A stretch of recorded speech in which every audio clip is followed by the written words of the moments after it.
अवध का संस्थापक मोहम्मद नासिर था, लेकिन अवध का स्वतंत्र संस्थापक सआदत खां था, जिसका कार्यकाल 1722 से 1739 था।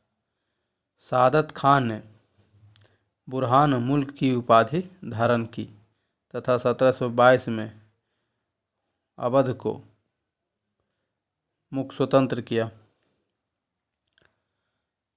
अवध की राजधानी फैजाबाद थी। अवध को अंग्रेजी और मराठा राज्यों के बीच होने के कारण बफर राज कहा जाता था। शुजा-उद-दौला ने ब्रेन हेस्टिंग्स के साथ 1773 में बनारस की संधि की। 1775 में अवध के नवाब असाफुद्दौला ने फैजाबाद की जगह लखनऊ को राजधानी बनाया, जहां इसने इमामबाड़ा का निर्माण कराया। वजीद अली शाह अवध का अंतिम नवाब था। इसी के शासनकाल में अवध पर कुशासन का इल्जाम लगाकर अंग्रेजों ने इसे 1856 में ब्रिटिश शासन में मिला लिया। सआदत खां मुगल सम्राट का एक छोटा सा अफसर था, जिसने 1723 ईस्वी में नया राजस्व बंदोबस्त लागू किया। अवध के शासकों का राज का विस्तार रुहेलखंड प्रदेश तक था। 41वां कांग्रेस अधिवेशन, जो 1926 में श्रीनिवास अय्यर की अध्यक्षता में गुवाहाटी में हुआ, इसकी विशेषता थी कि प्रत्येक कांग्रेसी को खादी पहनना आवश्यक हो गया। 42वां कांग्रेस अधिवेशन, जो 1927 में इसकी अध्यक्षता एम.एन. अंसारी ने की, जो मद्रास में हुआ, इसकी विशेषता कांग्रेस ने पूर्ण स्वराज को लक्ष्य बनाया। और 44वां, जो 1929 में जवाहरलाल नेहरू की अध्यक्षता में लाहौर में हुई, इसकी विशेषता थी कि पूर्ण स्वराज का प्रस्ताव पारित किया।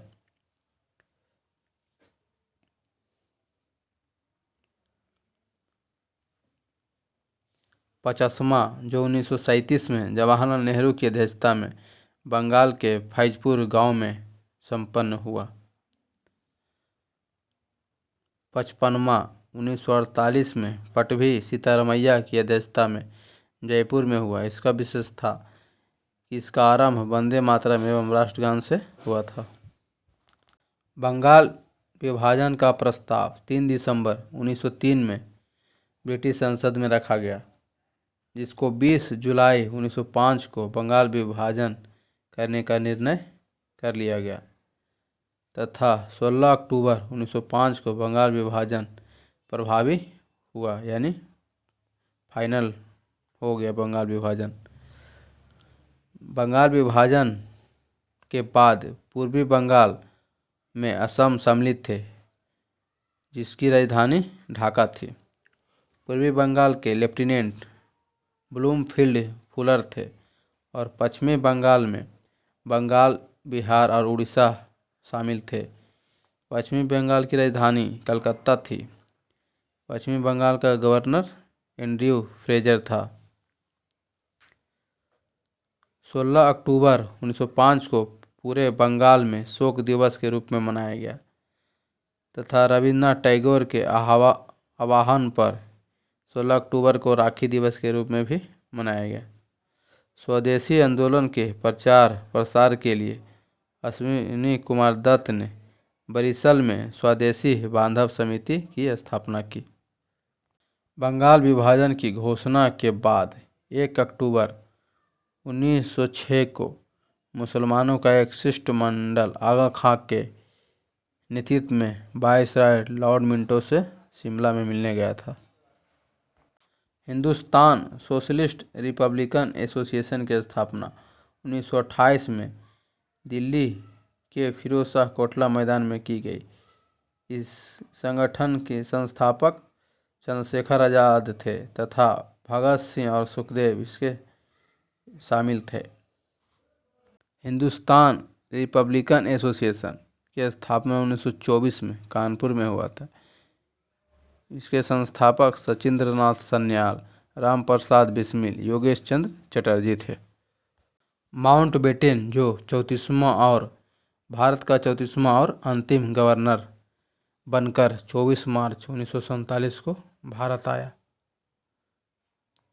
माउंटबेटन ने 15 अगस्त 1947 को भारतीयों को सत्ता सौंपने का दिन निर्धारित किया। माउंटबेटन योजना को डिक्की वर्थ योजना भी कहा जाता है। माउंट योजना का गठन 3 जून 1947 को किया गया था। बम्बई समाचार के संस्थापक फर्गुसन जी थे, जो 1822 में बम्बई में शुरुआत किए। यह गुजराती भाषा में था।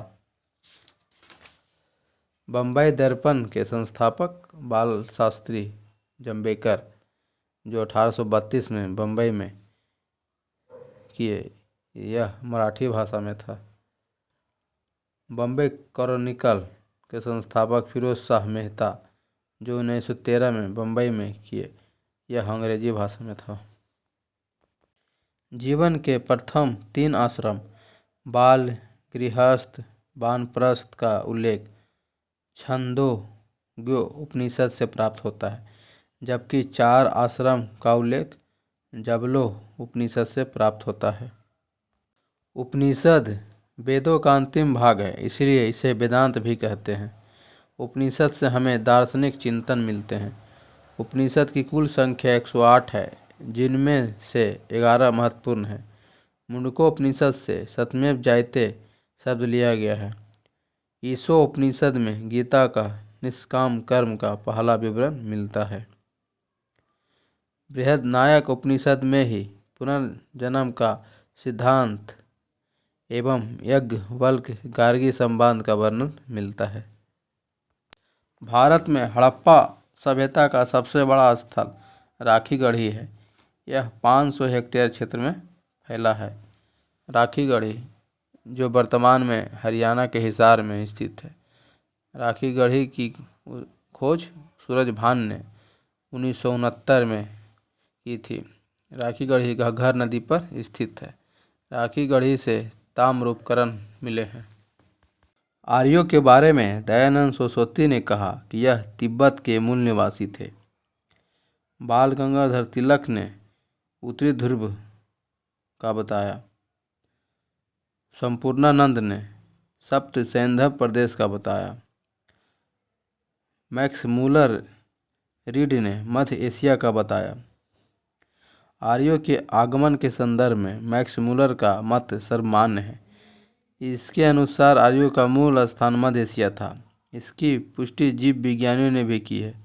M17 नामक आनुवांशिक संकेत मध्य एशिया के 40% से अधिक लोगों में पाया जाता है, जो कि दिल्ली के 35% से अधिक हिंदी भाषी लोगों में भी मिला है। इस आधार पर जीव विज्ञानियों ने यह निष्कर्ष निकाला कि आर्य मध्य एशिया से भारत आए थे। बुद्ध के अनुयायी अजातशत्रु, देवदत्त, घोषाल, महाप्रजापति, गौतमी, बिंबिसार की पत्नी क्षेमा, सुनंदा, प्रसेनजित, कौशल नरेश। बुद्ध के त्रिरत्न बुद्ध, धम्म एवं संघ थे। बुद्ध के प्रथम गुरु वैशाली के अलार्म कलाम, जो सांख्य दर्शन के आचार्य थे, जिनसे बुद्ध ने संन्यास काल में शिक्षा प्राप्त की। रुद्रक रामपुत भी बुद्ध के गुरु थे। कनिष्क हर्षवर्धन महायान शाखा के पोषक शासक थे।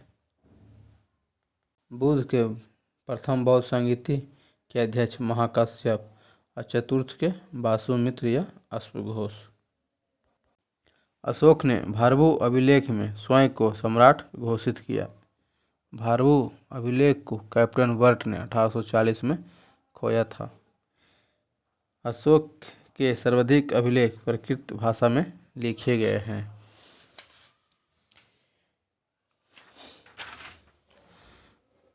गुज्जर, मास्की, नेट्टूर, उद्गोलम अभिलेख पर अशोक का वास्तविक नाम मिलता है।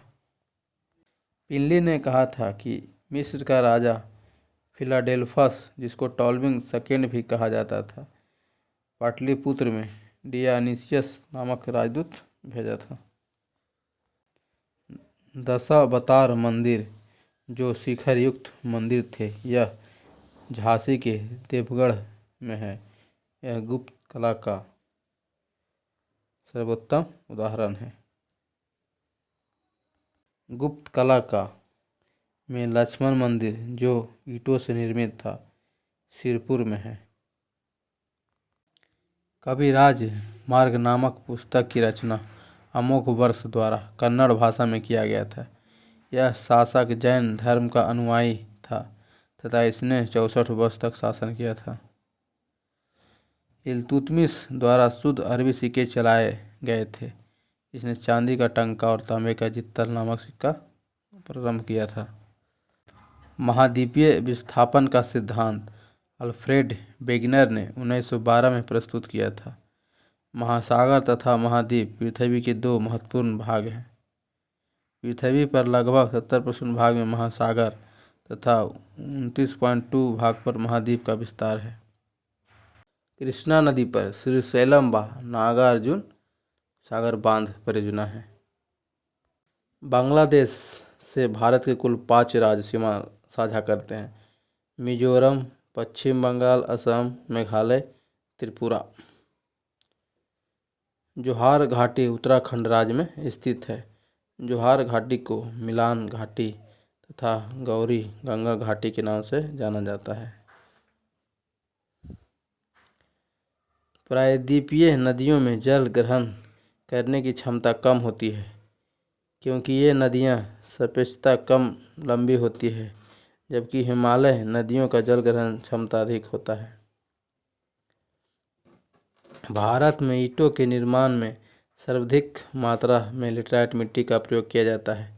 ICARA की रिपोर्ट के अनुसार देश में ईंटों के निर्माण में लगभग 40% इसी मिट्टी का प्रयोग किया जाता है। लेटराइट मिट्टी का स्वरूप ईंट जैसा होता है। भीगने पर यह कोमल एवं सूखने पर कठोर हो जाती है। ये मिट्टी में लोहा एवं एल्युमिनियम पाया जाता है, किंतु नाइट्रोजन, पोटास, चूना एवं जैविक पदार्थ की कमी होती है।